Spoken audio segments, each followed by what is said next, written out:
este periplo que estamos haciendo por agosto y por Córdoba, que ya saben lo que significa agosto y Córdoba, ese binomio extraño que tenemos nosotros con este calor, complicado, bueno. Dice Rafa que complicado. Bueno, pues una de las posibilidades, una de las cosas que podemos hacer, que parece que agosto se acaba el mundo, pues no. Hay cosas para hacer, entre ellas ver y visitar y conocer un poquito mejor pues parte de nuestra ciudad. Muchas veces viene gente de fuera y empieza a preguntarnos, y por una calle o por otra, por un monumento, ¿y qué nos pasa más de uno? Que no lo sabemos, que no lo conocemos. No puede ser pecado, no puede ser. Hay que buscarse a alguien que nos asesore, que nos cuente, que nos enseñe y que nos lleve. Yo me he buscado a uno fantástico, Rafael Redel. Muy buenas, ¿qué tal? Bueno, me he buscado a alguien, desde luego, que sabe, que nos puede enseñar sitios sí, yo voy a enseñar una ruta diferente. Está ahí, la tenemos justamente aquí al lado. Y es la cercana, pero la gran desconocida. Porque tenemos lo que es la mezquita, justamente, Mezquita Catedral, en este lado como epicentro de toda la visita a Córdoba, pero justamente las visitas luego tienden a ir hacia lo que llamamos la judería, que le llamamos la judería a todo el casco histórico, pero en verdad la judería son dos calles. Pero nosotros, esta ruta que se llama Córdoba de las Tres Culturas, la organiza, además sale desde siempre, muy buenas, sale siempre desde Casa de las Cabezas o desde la mezquita, depende del sitio donde nos pille.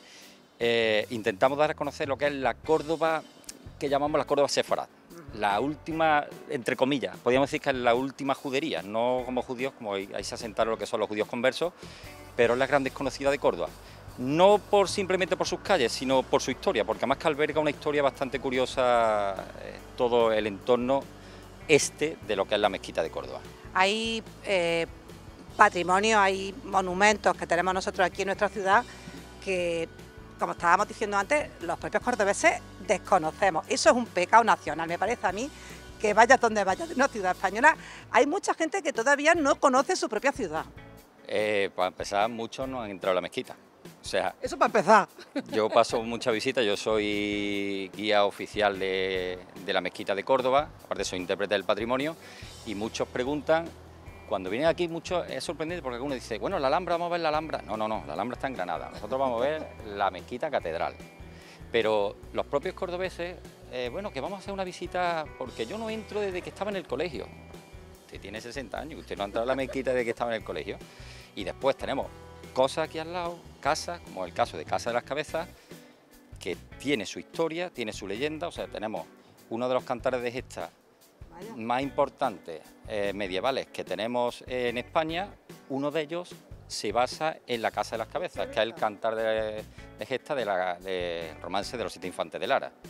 Y después tenemos al lado también el convento de Santa Clara, hoy día parte sede del INTUR, pero que es que tenemos una torre tardocalifal, que la tenemos ahí, un convento que además fue el primer convento femenino que hubo en Córdoba, fundado en 1246, y tenemos una joya magnífica. El Museo Arqueológico, simplemente el Museo Arqueológico, que lo tenemos prácticamente al lado, la casa del Marqués del Carpio, que luego pasaremos por allí, que también hay que decirlo, que esa casa, aparte de ser una casa transición entre torre y palacio, no propiamente dicho un palacio, pero casa señorial, pues alberga al fundador o al creador de lo que es la raza del caballo andaluz. O sea, don Diego López de Haro y Sotomayor fue el fundador, el creador de esa, y lo tenemos aquí, era cordobés, eso nació aquí en Córdoba, y eso no, mucha gente viene a Córdoba, no saben exactamente qué es lo que ven, todos te preguntan, bueno, ¿y ahora qué veo después de la mezquita? Pues yo le voy a llevar a una ruta. Hay más vida. Hay más vida, hay más vida, hay más vida, porque además siempre se tiende a llevar a la gente, que sí, muy bonito todo, el Alcázar, sinagoga, toda la parte de la judería, pero que aparte de esa ruta está esta, y si seguimos hacia la Cerquilla, bastantes cosas interesantes allí. Tenemos la maravilla de la iglesia fernandina, que es que eso es única. Esa ruta te la tenemos pendiente nosotros en PTV hacerla. Pues sí, también. Pues eso es una de las maravillas que tenemos en Córdoba, es única, más única en Andalucía. Tenemos iglesias hasta con pintura del siglo XIV, que no lo hay en Andalucía, más una iglesia porticada como es la de San Lorenzo. Una maravilla, yo os recomiendo hacerla, muy interesante. Rafa, has comentado que eres intérprete. Vale, cuéntanos eso qué es. Bueno, intérprete del patrimonio somos los que han estudiado una carrera de humanidades, preferentemente historia del arte, filosofía, cualquier arquitectura, por ejemplo, y entonces lo que hacemos es interpretar, hacemos rutas culturales. Nosotros no hacemos rutas guiadas, como es, por ejemplo, el caso de los guías oficiales de la Junta de Andalucía. Nosotros lo que hacemos son rutas culturales y lo que hacemos es interpretar los monumentos. En este caso, nosotros, por ejemplo, yo interpreto también lo que es la Mezquita de Córdoba, o Mezquita Catedral, nombre políticamente correcto, porque vamos, es curioso eso porque es la Catedral de Córdoba, pero los cordobeses decimos voy a misa a la mezquita. Es una paradoja. Pero vamos, retomando otra vez con los intérpretes del patrimonio, pues lo que hacemos nosotros es interpretar propiamente dicho lo que es el patrimonio, sobre todo el patrimonio cordobés. Te tienes que colegiar en el Colegio de Doctores y Licenciados en Filosofía y Letras y además ya mismo nos reconocerá la Junta de Andalucía como profesión incluida dentro de las profesiones para interpretar el patrimonio, Bueno, pues está claro que estamos con una persona que sabe, así que yo lo que quiero... Cuasi doctor, yo digo eso. Cuasi doctor. Porque todavía la tesis doctoral no la he llegado a leer, pero ahí la tengo terminada, pero algún día se leerá. Rafa, entonces yo creo que lo suyo es que demos la vuelta. Perfecto. Y que busquemos esa ruta que nos estás diciendo. Vale, ¿Te parece? Magnífico. Venga, pues vamos. Venga.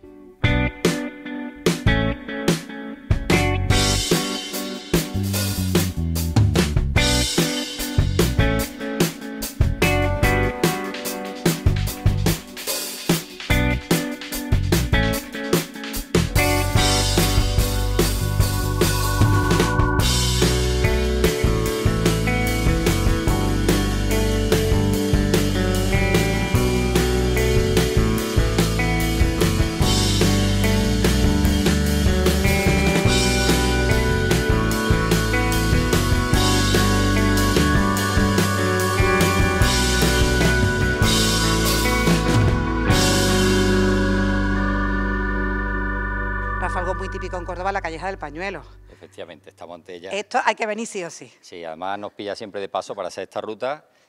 Bueno, esto es lo que es la calleja del pañuelo.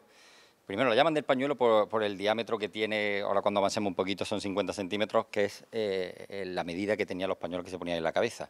Pero esto es la típica calleja musulmana, hablamos de un siglo X después de Cristo, y justamente esto se utilizaba, o eran los llamados adarves, y se utilizaban para entrar a las casas, porque los musulmanes nunca solían poner lo que es la puerta principal de la entrada a una casa, nunca estaba en lo que digamos en la plaza principal o en la calle principal, siempre estaba en calleja o en adarves. Era una calleja estrecha que llegaba hasta el final una pequeña placita y a partir de ahí se distribuía a las distintas casas. Luego lo veremos en la calleja de los Arquillos, que esa sí se conserva original tal y como del siglo X, como callejón o como adarve. Pues esto queda en desuso, este tipo de calles, con la normativa que se aplica en 1504, una normativa urbanística, que los señores se quedan con casas y lo que hacen es poner la fachada principal hacia una plaza. Tenemos aquí el ejemplo de la Casa de los Conchas, que es fachada principal hacia una plaza, y estas callejas o estos adarves se quedan como calles secundarias. De hecho, esta calle se le denominó en aquella época de los Rincones del Oro. Pero los Rincones del Oro era un nombre paradójico. Se dice que era porque aquí había un comerciante de sedas que sus sedas brillaban como el oro, pero en verdad el nombre, los Rincones del Oro, es un nombre irónico, ya que esto, al ser o olvidarse como calle principal y quedarse como calle secundaria, se utilizaba de basurero, de estercolero. Aquí se tiraba toda la basura. Y los Rincones del Oro eran las luces o los rayos de sol que se filtraban directamente por el espacio que quedaba. El espacio que quedaba y brillaban, entonces decían que era de los Rincones del Oro. Después el nombre pasó ya en el 19 a Pedro Ximénez, que no tiene nada que ver con el de la uva, pero bueno, nosotros vamos a ser patria cordobesa y vamos a decir que... Vamos a decir que casi, primo. Pero bueno, y esto aquí tenemos el típico ejemplo, además una de las más visitadas junto con la calleja de las Flores, más visitada en Córdoba. Aquí para pasar ahora... Sí. Casi que de uno en uno, ¿no, Rafa? Es mejor, de uno en uno y siempre haciendo espera. Yo cuando meto a los grupos directamente o nos paramos a este lado, dejamos salir, porque si no se monta el ¿Hay aquí alguna leyenda, algo así que yo he escuchado, de que quien pasa por aquí de la mano de no sé quién, Nada. Esto es algo que la gente se inventa para coger y decir, venga niño, dame la mano y así me caso contigo, ¿no? Algo así. Eso como también dentro de la mezquita hay una leyenda que es el cuadro de San Cristóbal o San Cristóbalo, que si ves a un ángel o una figura de rodillas te casas. Pero vamos, yo estoy harto de pasar, nunca he visto al ángel, me he casado y os aseguro que las leyendas, bueno, mejor contar la historia verdadera.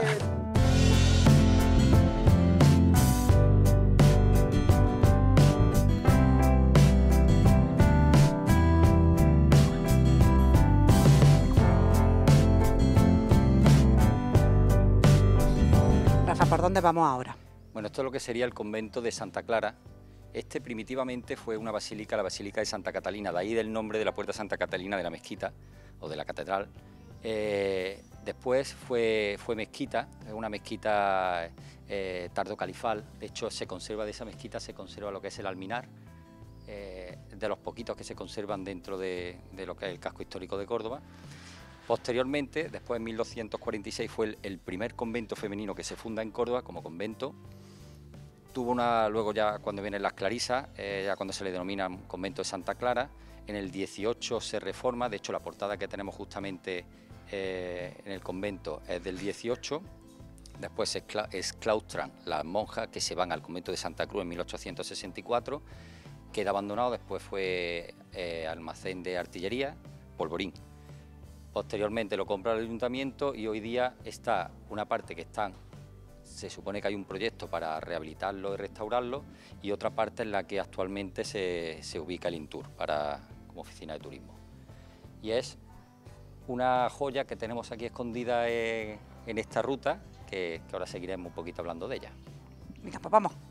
El calor ya va apretando, ¿eh, Rafa? Mucho.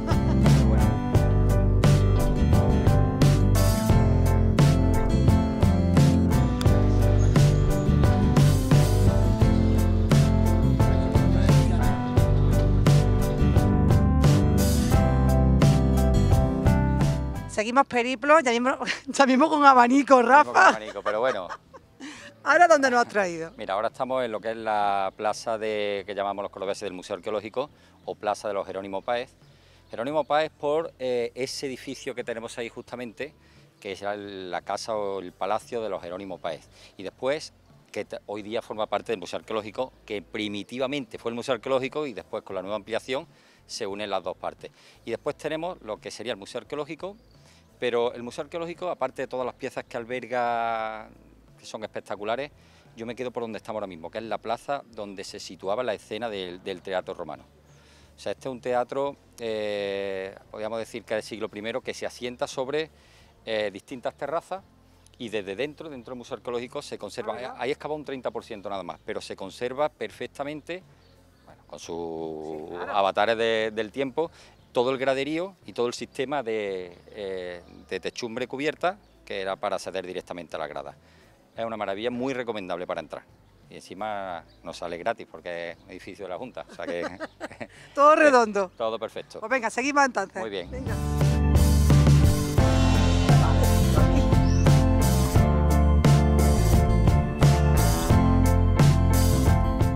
Con la boca abierta, que sigo, por aquí vengo de vez en cuando, pero sigo con la boca abierta cada vez que paso. Las puertas espectaculares, Te las dije casas... que era la gran desconocida, ¿eh? Totalmente, bueno. Totalmente. Casas espectaculares, las puertas, las ventanas, los muros.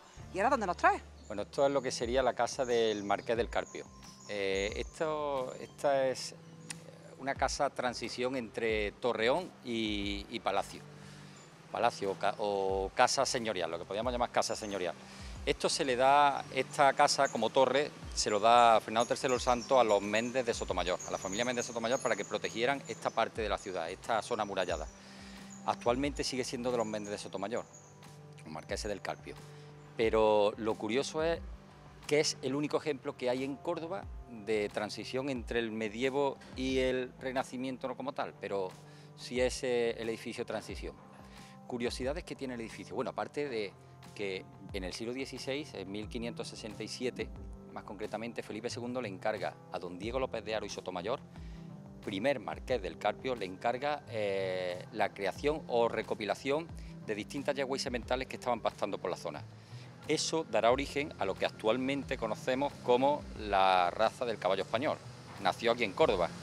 Y en 1570 es cuando se inauguran las caballerizas reales, nombrando a este don Diego López de Haro y Sotomayor caballerizo real. De hecho, por eso tenemos esas magníficas caballerizas que tenemos justamente ahí al lado. Curiosidades de este edificio. Vamos a ver. Esto se supone que era... Se supone no, esto era Torreón, pero de la zona de la muralla primero romana, pero romano aquí prácticamente como mucho le pueden quedar los cimientos de abajo y dudo yo si eso es romano. Pero lo que sí se conserva perfectamente es parte del aparejo musulmán. Vamos a ver, el aparejo musulmán, los musulmanes construían lo que es soga y tizón, o sea, la forma de construir normalmente es soga y tizón. Los musulmanes, cuando veáis un edificio, por ejemplo, que es soga, tizón, tizón, soga, y esto lo vemos en las partes superiores, que se ven las dobles, vemos allí el doble tizón, y eso cuando veis... Digamos que la soga, la piedra más ancha, la más grande, y el tizón la que hace de junta entre una que es la y misma, otra. lo que pasa es que está puesta así y cortada directamente a lo transversal. Pues eso es lo que te puede dar pie o decir que esto tiene un origen musulmán. Lo que pasa es que aquí, posiblemente con ese aparejo, algo romano puede tener. Tenemos romano, el medieval y después ya el renacentista, bueno, enorme. el gótico y el renacentista. Es una maravilla. Aquí mirando para arriba estamos los dos. Sí, sí. Esto es una gran casa también. Esta tiene vistas también por la calle de la Feria, la calle San Fernando, directamente justo enfrente de una de las calles que sale al Museo Arqueológico. Al Museo de Bellas Artes, tiene vista al otro lado. ¿A la Plaza del Potro? Efectivamente, pero no exactamente, da la calle San Fernando. Y hoy día a ver si tenemos suerte y alguno de los que nos estén viendo después nos deja dice, entrar a verla, ¿nos deja entrar a verla? Sí, algo se intentará, algo se intentará.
Ya estamos donde termina la ruta donde vuestra. termina la ruta. La Casa de las Cabezas. Efectivamente. Te voy a contar un poquito lo que es. Primero te voy a hablar del Cantar de Gesta, del romance del siglo X. Y después te voy a contar una historia real que ocurrió a principios del siglo XVI. El romance, como he dicho al principio de la ruta, es uno de los romances más conocidos, pero a su vez más desconocidos, sobre todo para los cordobeses, que lo tenemos aquí, el origen. Pues viene a decirnos Gonzalo Gustió, señor de Salas, va a una boda de una prima suya, doña Alhambra, y en esa boda uno de sus hijos, Gonzalillo, mata a un pariente de doña Alhambra. Doña Alhambra jura venganza y la venganza o la forma de vengarse de su primo y de sus sobrinos es la siguiente. A su primo, a don Gonzalo Gustió, lo manda a Córdoba a lo que el romance dice una de las casas de Almansor. No se sabe si es palacio o propiamente dicho, seguramente no fuera el palacio. Viene aquí a Córdoba con una misiva, una carta escrita en árabe en la que ponía maten al portador de esta carta. Cuando Almanzor lee la carta, se apiada de él, no lo mata, pero sí lo deja preso o cautivo en esta casa. Paralelamente, la otra forma de vengarse de los sobrinos, doña Alhambra lo que hace en batalla, dejan a los 7 infantes de Lara que iban comandando ese batallón, los dejan solos ante el peligro, nunca mejor dicho, son capturados, decapitados y enviadas las cabezas en bandeja de plata a Gonzalo Gustiós, que estaba aquí. Y posteriormente fueron colgadas, lo que dice la tradición, en esta calleja, en los 7 arcos, cada arco para una cabeza. Lo que ocurrió, don Gonzalo Gustiós, del disgusto, pues se queda ciego, pasa el tiempo y la hermana de Almanzor, Fátima, tiene un romance con Gonzalo Gustiós, y de ese romance nacerá Mudarra, que significa el vengador, que es el que venga la muerte de su hermanastro. Eso es lo que dice el romance. Hoy día lo que sí es seguro es que esto es posiblemente la única calleja original que quede tal y como del siglo X en Córdoba. Un callejón, una darbe, lo que hemos visto antes, la calleja del Pañuelo, pero se conserva tal y como. Es que están hechas, son callejitas estrechas para resguardarse de lo que es el calor que hoy día estamos sufriendo, pero hoy día ahora mismo estamos a la sombrita, y sobre todo con entrada principal a la casa por esta calleja. Esto es lo que sería la entrada principal a esa calle. Eso como la historia del romance. Y ahora voy a contar, ya sabéis, romance mitad verdad, mitad mentira. Voy a contar la verdadera o la historia real, que eso sí está documentado, que es la que ocurrió en 1504. Viene a Córdoba un... Espera. Cuéntanoslo adentro. Vale.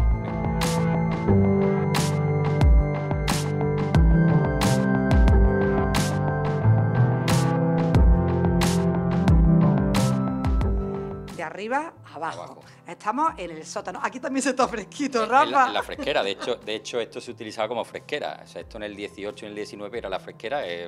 Se conservaban los alimentos. Aquí os aseguro que la temperatura cambia. Aquí posiblemente esté una de las partes de esa historia que he intentado introduciros fuera y os la voy a contar aquí. La verdadera historia ocurre en 1504. A finales del siglo XV, lo que hace es, viene a Córdoba un tal Lucero, lo llamaban el Tenebroso. Este era un miembro de la Inquisición.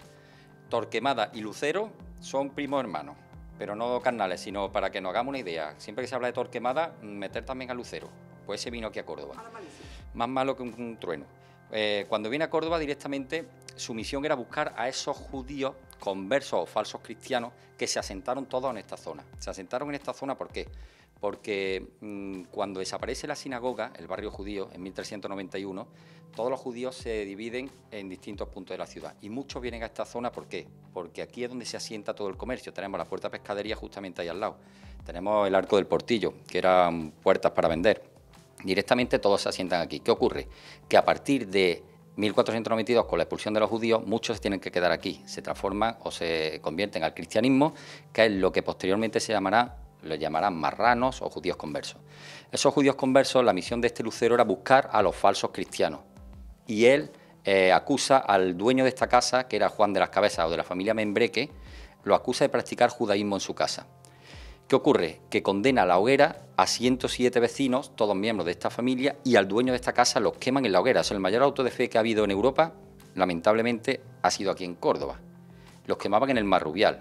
El nombre del Marrubial viene porque al quemarse allí en el Marrubial se quemaban y se quemaba una planta que se llama el marrubio, que era para mitigar el olor que desprendían los cuerpos quemados. O sea, imaginaros la imagen tan dantesca. Pues una de las partes que puede verificar que posiblemente sea esto o que aquí practicamos judaísmo. Para que haya judaísmo practicar judaísmo, tenía que haber una sinagoga, que luego pasará en una de las habitaciones, que a lo mejor es lo que se cree, pero no se sabe a ciencia cierta si fue la sinagoga ahí o en otra habitación, pero lo que sí tiene esta casa es un posible mikvé.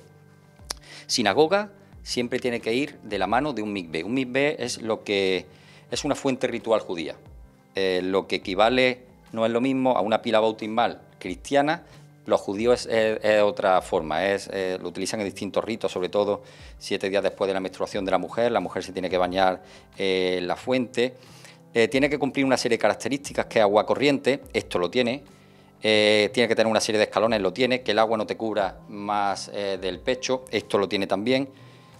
El origen es un impluvium romano, pero posiblemente se utilizaría como mikvé en el siglo XVI. Y esto es lo que dará origen a que luego, cuando son quemados en la hoguera, la casa se destruye o se manda a destruir y después la adquiere un sobrino de Juan de las Cabezas, que es actualmente, después ya la historia ya tiene distintos avatares, ya en el 18 la adquiere un señor para las quiere como museo. Él buscaba un tesoro, el famoso tesoro de los antepasados judíos. En el 19 sigue siendo también casa, después Ramírez de Arellano habla de la casa de la calle Cabeza, como la casa donde habría un tesoro. Y después ya en el siglo XX se abandona, primero se queda como casa de vecinos, después se abandona y la adquiere el actual propietario para convertirla en lo que hoy día vemos. Es una casa museo que lo que recrea, aparte de basándose en la leyenda de los infantes de Lara y en esta historia que es muy desconocida, sobre todo para todos los cordobeses, lo que recrea en la habitación es cómo se vivía en la Córdoba del siglo XV en este tipo de casas. Casas señoriales, que no es una casa popular, que es, por ejemplo, lo que diferencia una casa popular de una casa señorial es el número de patios y después la arquitectura. Las casas populares, el patio suelen tener mucha maceta para tapar la mala arquitectura. Esto es todo lo contrario. Tienen más de un patio, vegetación cuanto menos mejor y sobre todo para ver la arquitectura. Y después la gran labor de restauración que hizo el propietario, Manuel Ramos, que gracias a eso pues podemos ver otra de las joyitas también que están ocultas en Córdoba y aquí la tenemos.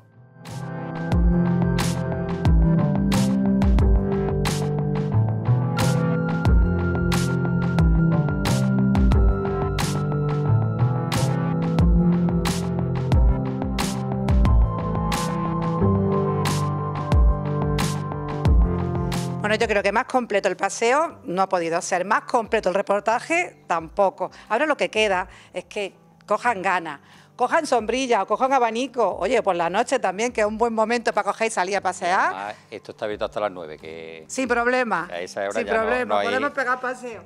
Y bueno, pues se animen a ver Córdoba desde otro punto de vista. No es lo mismo, se los digo yo, no es lo mismo ver que ver y escuchar. No es que se vea el doble, es que se ve el triple. Y más con alguien así. Rafa, muchísimas gracias. Ha sido un placer. A vosotros. Muchas gracias por todo. Nos veremos también por aquí. Amenazamos con volver. Volveremos.